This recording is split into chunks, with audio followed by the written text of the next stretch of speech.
Bombs have stopped falling. Palestinians in Gaza are returning to their homes, or what's left of them anyway. Bodies that were thought to be missing are now being pulled from under the rubble. People's loved ones are being freed from Israeli detention. All the hostages held by Hamas have been released. But the sweet is not without the bitter. More than 80% of Gaza has been destroyed. Palestinian detainees came home beaten and battered, some only to discover that their families were killed in Israeli airstrikes. In the West Bank, many were exiled without their loved ones being informed. In Israel, families of deceased hostages still await their remains. Meanwhile, world leaders convened in Sharm El Sheikh, where they signed a declaration of peace in Gaza. But peace was almost immediately disrupted by Israeli attacks on the yellow lines and the resurgence of armed militias in the Strip. Clashes have broken out since a ceasefire between armed groups and Hamas security forces. US President Donald Trump told reporters aboard Air Force One this week that Hamas was given approval to fight them, for a while at least. Because they do want to stop the problems, and they've been open about it, and we gave them approval for a period of time. You have to understand, they've lost probably 60,000 people. That's a lot of retribution. These groups are armed. They're dangerous. Some of them have had ISIS affiliations and criminal records. Among them are factions backed by Israel. Back in June, a leak forced Prime Minister Benjamin Netanyahu to admit that Israel was, quote, activating Palestinian militias in Gaza. Most notorious one is the Abu Shabab forces, but there are other ones too. These groups have been accused of looting aid and sowing chaos. They have also taken charge of humanitarian zones, areas in Gaza that Israel forced the population to pile into. Now this new threat of violence has exposed a dangerous security vacuum left by 2 years of war. And the question is, who will fill it? This is Beyond the Headlines, and I'm your host, Nada AlTaher. In this episode, we look at the rise of local militias in the enclave and what this means for the future of Palestinians in a post-war Gaza and what it means for Hamas.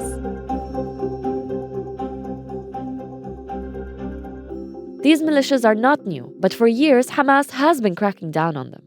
Palestinians say very successfully. But they've become more active and emboldened during the course of the war. The National's own Nagham Mohanna has been reporting on this issue. She says clashes between these groups and Hamas had broken out recently, even before the ceasefire. Heaviest documented confrontation were in Gaza City, especially in the Sabra neighborhood and also around Tel El-Hawa, southern of the Gaza City. Security forces and resistance units fought dozens of personnel with light and medium weapons. Hamas has conducted a raid on armed factions, giving them an ultimatum to surrender their weapons in exchange for amnesty. These militias are seen as a threat, not just to Hamas, but to Gaza. A threat the security of the city, and also it could threat them because they don't want any other armed group to be in Gaza other than Hamas. You know that Hamas wants to be the one who is controlling the security in Gaza.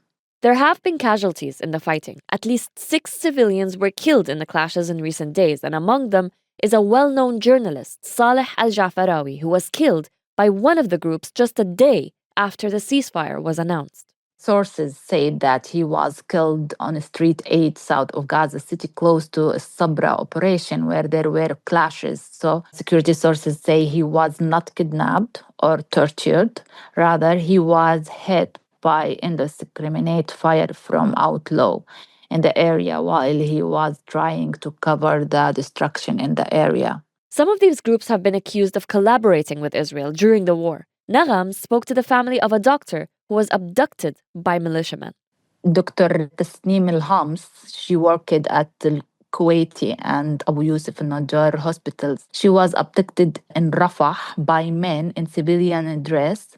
Witnesses say 4 gunmen beat and gagged her, dragged her into a small truck and drove northwest into area under Israeli control. Human rights centers later informed the family she is detained in Israeli prisons. Her father, also Dr. Marwan Al-Hams, director of field hospital, was abducted earlier in a similar manner and is also detained. What would drive someone in Gaza to join one of these factions? Nagham spoke to one of the militiamen about his reasons. He has a desire of revenge, claiming Hamas cared only about taxes and money and ignored people's suffering. So after he moved his family to Al Mawasi area, he started to cooperate with Abu Shabab group in distributing aid. And in that time, he just wanted to volunteer to protect residents and confront Hamas around aid control. He denied any coordination with the Israeli army and said they were told that if a ceasefire plan advanced, they would work alongside international and Arab forces on security and delivery. But there has been a lot of evidence that these individuals were looting aid, and Palestinians in the Strip say they bring more fear than protection. And now, with a power vacuum, Hamas, in its state of limbo, is trying to contain all other armed groups, albeit with brutal force. They issued like warning for people who have weapons to surround themselves, even if they are collaborator or anything. Anyone who has weapon, they asked them to surround the weapon, and according to government media office in Gaza, stated that more than 70 members of armed gang had surrounded themselves and their weapons as part of the general amnesty initiatives that was called by Hamas. Nagham says that by activating militias in Gaza, Israel is trying to sow chaos and division within society. The clashes then open a new security crisis in the battered Strip. This is more violence that no one can afford, neither Hamas nor the Palestinian population. The first thing, they wanted the war to stop. And inshallah, we hope that the war will be stopped. And the second thing, for sure, they want security. And they know and believe that the only one who can impose that is Hamas, because they have already a previous experience in that, and they did it and they succeed in it. But Hamas is supposed to disarm and abandon its power in Gaza under Trump's plan. And yet, for the time being, Hamas seems to be the most effective option to deter armed groups from bringing more violence to the Strip. People want from Hamas to sustain the security for now. But if the existence of Hamas in Gaza will not end the war, so no, they will prefer for Hamas to not be in the government in order to end the war. But before that, for sure, they want Hamas to impose the security. I mean, let Hamas do one positive things for people before they leave, just to sustain the security in Gaza. Back in June, it was estimated that there were only several hundred recruits within these factions, but their presence still posed a real threat. And now, again, just ahead of the ceasefire, they seem to resurface. So who exactly are these fighters, and how has Israel managed to co-opt some of them? I speak about this with Palestinian defense and security journalist Hamze Attar. So before the war, the opposition to Hamas was limited to political means, demonstrations, and after that, these activists were physically attacked or they served time in Hamas jails without fair trial.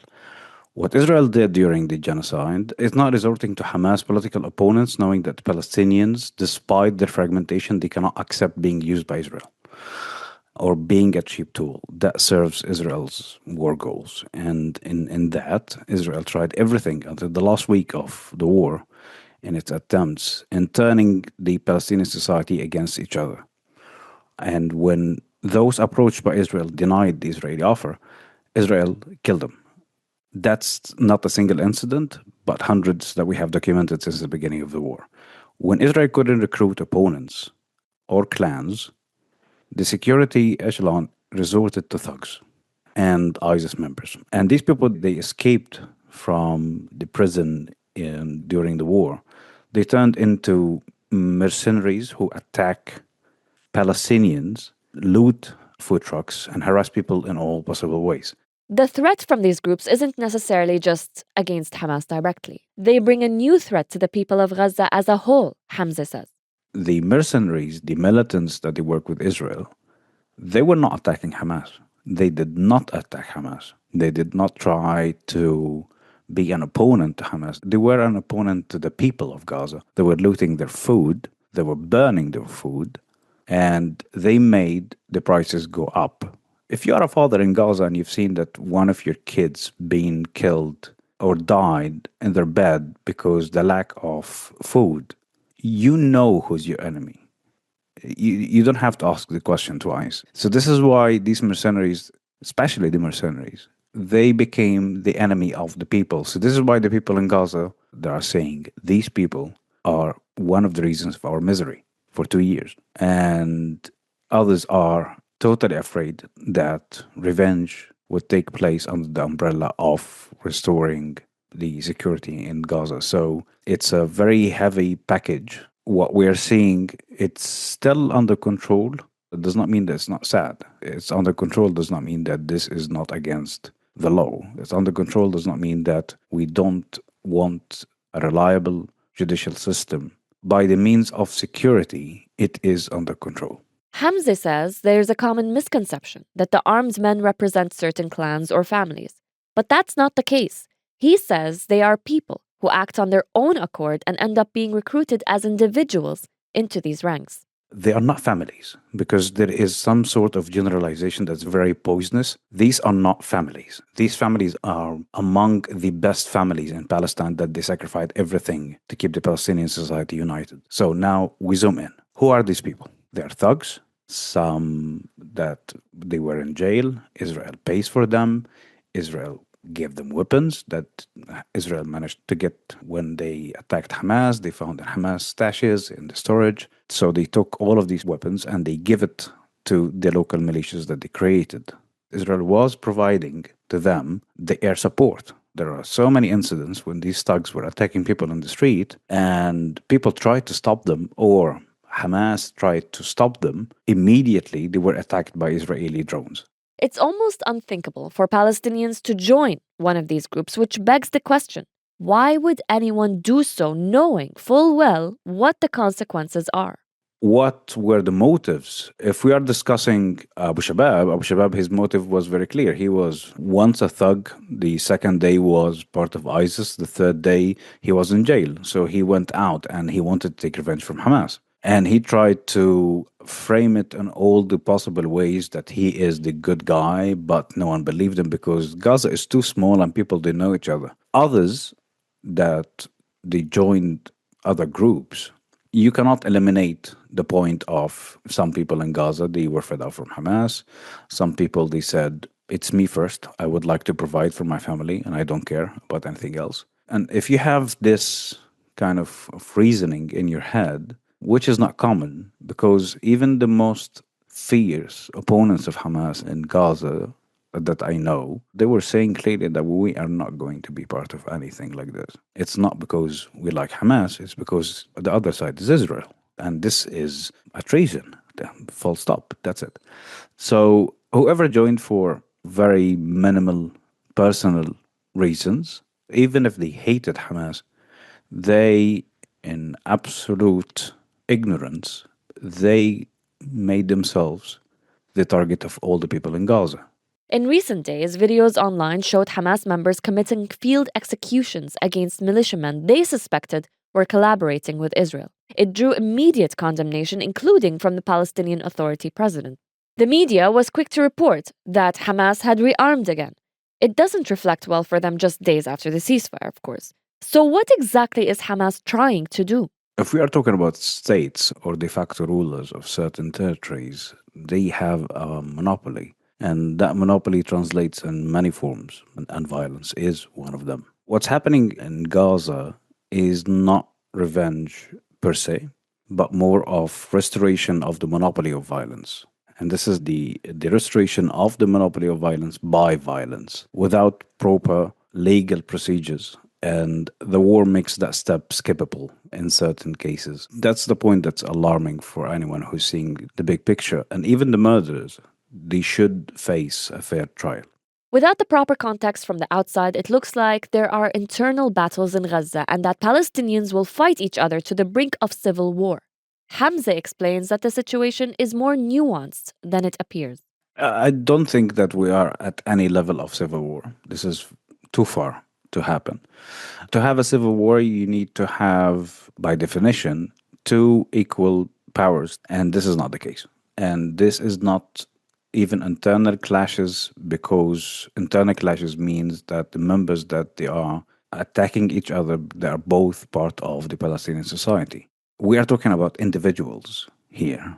and excluding mercenaries who worked for Israel from the Palestinian society, this is what any Palestinian would tell you, that they're not Palestinians. If you work for Israel, you're not a Palestinian. But we're not at a civil war. We did not reach that point. Hamas is trying to exert its power. We cannot say that Hamas is not ruling Gaza because Hamas is the de facto ruler of Gaza. Even after the war, they have the monopoly in the governance, they have the monopoly of violence, so they are the de facto rulers. Regardless of the complexities, it still appears on the surface that Hamas is rearming. And Israeli Prime Minister Benjamin Netanyahu warned all hell will break loose if they don't disarm. The fear is that Israel could use this as a pretext to restart its war on Gaza, especially now that the hostages are all out.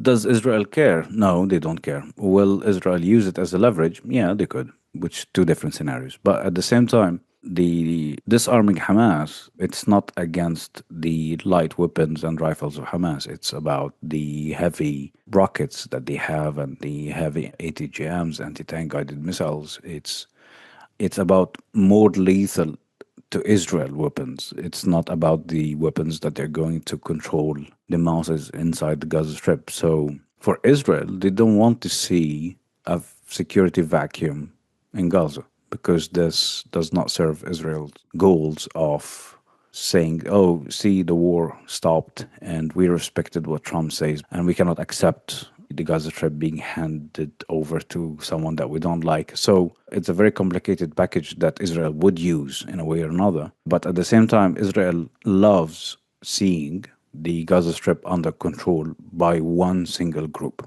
Under this peace plan for Gaza, an international security force made of Palestinian police and trained by Egypt and Jordan is expected to maintain peace in the Strip after Hamas leaves. But would they also be expected to contain rogue militias? The international security force that is supposed to be in Gaza and any international security force that goes to any area of conflict, they don't do policing. The policing is done by the local governance of people. Hamas would remain in the Gaza Strip as the policing force. And we've seen what Trump said. For the first time ever, there is an American president who says that we know what Hamas is doing and they are killing people, that they are really bad people, by his terms. So this is the first time ever that Hamas is having a backing in a way or another by an American president.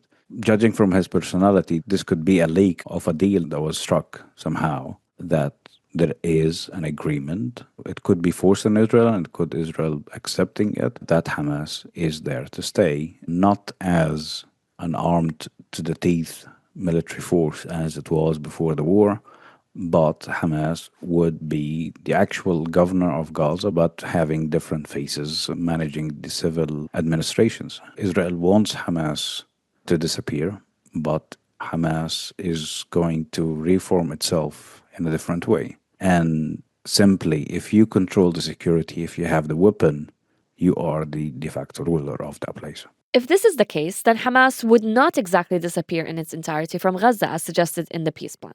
They would remain at least in some capacity. But Hamze says this might require a rebranding of sorts for Hamas. How Hamas is going to rebrand itself, that depends not only on how smart they are, but also depends on who is backing them in that revamping, rebranding, full makeover. The President of the United States of America, he is fully aware of the details. It tells you a lot. But what kind of rebranding, what kind of authority does the technocrat government in Gaza has? What kind of authority does the international security forces would have in Gaza? No one knows until now.